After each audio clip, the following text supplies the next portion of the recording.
أعوذ بالله من الشيطان الرجيم.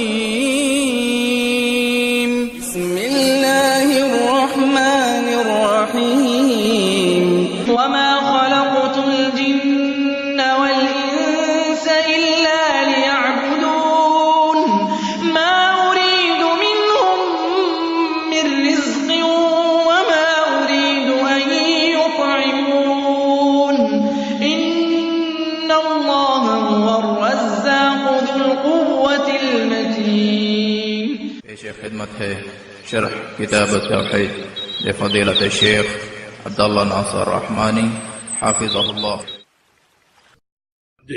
وعن عمر رضی اللہ عنہ أن رسول الله صلى الله عليه وسلم قال لا تطروني كما أطرت النصارى ابن مريم إنما أنا عبد فقولوا عبد الله ورسوله. یہ حدیث صحیح بخاری مسلم کی ہے اور اس کے راوی امیر المؤمنین عمر بن خطاب رضی اللہ تعالی عنہ ہیں، خلیفہ ثانی اور بہت ہی مناقب اور فضائل والی شخصیت. تقریباً 24 لاکھ مربع میل کا علاقہ انہوں نے فتح کیا. کسرا اور کیسر کی کمر توڑ دی. ان کا اسلام بھی جہار تھا، ہجرت بھی جہار تھی، اور اللہ رب العزت نے ان کے اسلام سے، ہجرت سے بڑا اسلام کو نفع پہنچایا.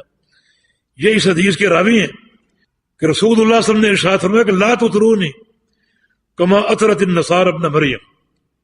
لا تطرونی، یہ اطراء سے اطراء اطرا یطری اطراء، اس کا معنی میری مدح میں مبالغہ میزی مت کرو، میری مدح میں مبالغہ میزی مت کرو اور مجھے میری حد سے نہ بڑھاؤ. وہی غلو، یعنی یہ وہ شخصیت ہے جو پوری کائنات میں سب سے افضل. انا سید ولد آدم ولا فخر، پوری اولاد آدم کا سردار، سب سے افضل. اول شافع، اول مشفع، اول من یقرع باب الجنہ، اول من يدخل الجنہ. ساری آپ کی شان. سب سے پہلے شفاعت کرنے والے، اور سب سے پہلے آپ کی شفاعت قبول کی جائے گی. سب سے پہلے جنت کے دروازے پر آنے والے، دستک دینے والے، سب سے پہلے جنت میں داخل ہونے والے، صاحب حوض کوثر، صاحب مقام محمود. مقام محمود ایک ہی شخصیت کے لیے، اور وہ محمد رسول اللہ صلی اللہ علیہ وسلم.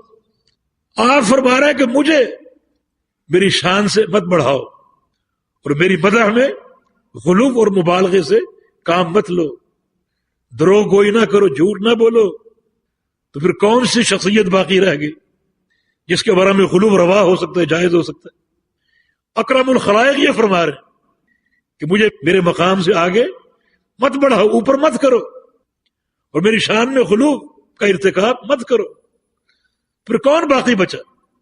فرمایا کہ جس طرح انما انا عبد کما اطرت النصارى ابن مریم، جس طرح عیسائیوں نے، نصارہ نے عیسیٰ علیہ السلام کو ان کی حد سے بڑھایا اور ان کی شان سے بڑھایا، ان کے بارے میں غلو کہ وہ مرتکب ہوئے.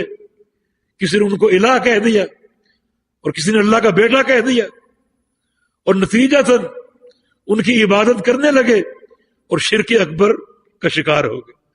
اس طرح تم بھی شرک اکبر کا شکار ہو سکتے ہو. یہ غلو کا راستہ ایک ایسا وسیلہ ہے جو بندے کو شرک اور کفر کی وادی میں دھکیل سکتا ہے.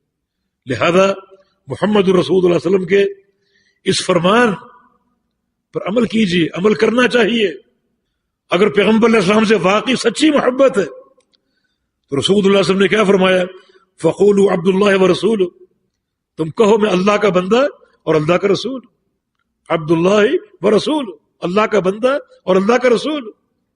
آپ اللہ کے بندے ہیں، اور یہ مقام سب سے اونچا ہے، عبدیت کا مقام، بڑا قابل فخر مقام ہے.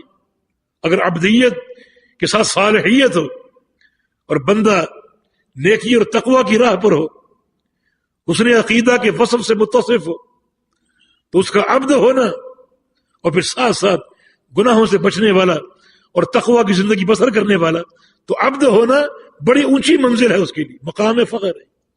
پھر اللہ کے رسول، رسالت بھی سب سے اونچا مقام. اگر میری تعریف کرنا چاہتے ہو، مدح کرنا چاہتے ہو، تو میری مدح میں سب سے جو پیارا لفظ ہے وہ رسول اللہ ہے، اللہ کا رسول، آپ اللہ کے رسول، یعنی پیغمبر علیہ السلام کی سب سے بڑی شان یہ ہے کہ آپ اللہ کے رسول ہیں۔ باقی جو بھی مقام آپ کو حاصل ہے وہ رسول ہونے کی بنا پر حاصل، تو سب سے اونچا مقام آپ کا رسول اللہ ہونا ہے۔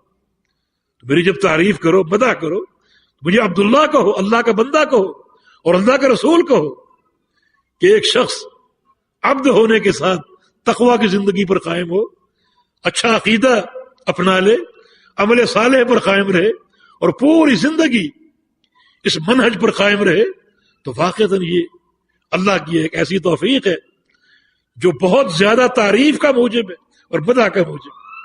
پھر ساتھ رسول اللہ، اللہ کے رسول، اللہ تعالیٰ نے چنا آپ کو رسالت کے لیے اور آپ کو رسول بنا کر بھیجا، ایک خاص تعلق اللہ رب العزت کے ساتھ۔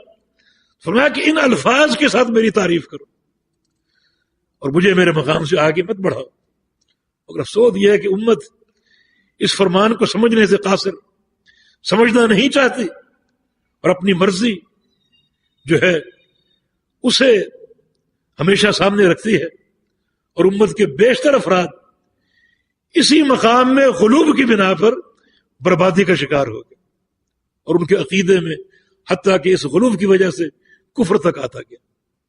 ہم نے ایک شعر یہ بھی پڑھا کسی کہنے والے کا کہ حیران ہوں مصطفیٰ کو کیا لکھوں، خدا لکھوں یا خدا کا خدا لکھوں۔ کفر نہیں ہے، جس نے بھی یہ شعر کہا اللہ تعالیٰ اس پر کروڑ ہا لعنتیں برسائے۔ یہ کفر نہیں، یعنی یہ غلوب کا راستہ بندے کو کہاں تک لے گیا۔ تو ایک شاعر حیران ہے کہ احد اور احمد میں کیا فرق ہے۔ احد اللہ ہے اور احمد رسول اللہ ہے صلی اللہ علیہ وسلم۔ احمد میں 4 حروف ہیں، ایک میم کا اضافہ ہے۔ احد میں 3 حروف ہیں میم کے بغیر، احد الف ہا اور دال۔ احمد میں 4 حروف ہیں۔ یہ میم کا فرق کیا ہے؟ وہ اس فرق کا فلسفہ پیش کر رہے ہیں کہ اٹھا کر میم کا گھونگٹ، جو احمد کی میم ہے، اٹھا کر میم کا گھونگٹ جو جھانکا تیری کمبلی میں، نبی علیہ السلام سے مخاطب، اٹھا کر میم کا گھونگٹ جو جھانکا تیری کمبلی میں، کہ احد چھوٹا ہے میم بڑا ہے، احمد بڑا ہے، تو کیا فرق ہے؟ اٹھا کر میم کا جو گھونگٹ جو جھانکا تیری کمبلی میں، تو دیکھا ذات احد کو احمد میں روح پوش رہتا ہے۔ یعنی احد کا چھوٹا ہونا اور احمد کا بڑا ہونا، اس میں فلسفہ یہ ہے کہ احد جو ہے وہ احمد میں روح پوش ہے۔ یہ کفر نہیں، وہی جو مستوی عرش تھا خدا ہو کر اتر پڑا مدینے میں مصطفیٰ ہو کر۔ یعنی عرش خالی ہے، جو کبھی عرش پہ مستوی تھا وہ جب نبی کی بعثت کا وقت آیا خود نبی بن کر مدینے میں آ گیا۔ یہ غلوب ہے اور کفر ہے۔ اس لیے میرے بھائیوں، غلوب کا راستہ انتہائی خطرناک، جو شریعت کی میزان ہے، ہمیشہ اسی کسوٹی پر ہر چیز کو پرکھو، کوئی شخصیت ہو، کوئی مقام ہو، کوئی بھی ہو، شریعت کی کسوٹی پر پرکھو۔ یہ جو اعتدال کا راستہ انتہائی عافیت کا راستہ اور غلوب کا راستہ یہ مہلک ہے، جو بندے کو چھوٹے راستے سے بڑے کی طرف لے جاتا ہے اور بڑے راستے سے پھر کفر اور شرک کی وادی میں دھکیل دیتا ہے۔ وَتَعَاوَنُوا عَلَى الْبِرِّ وَالتَّقْوَىٰ وَلَا تَعَاوَنُوا عَلَى الْإِثْمِ وَالْعُدْوَانِ وَاتَّقُوا اللَّهَ إِنَّ اللَّهَ شَدِيدُ الْعِقَابِ۔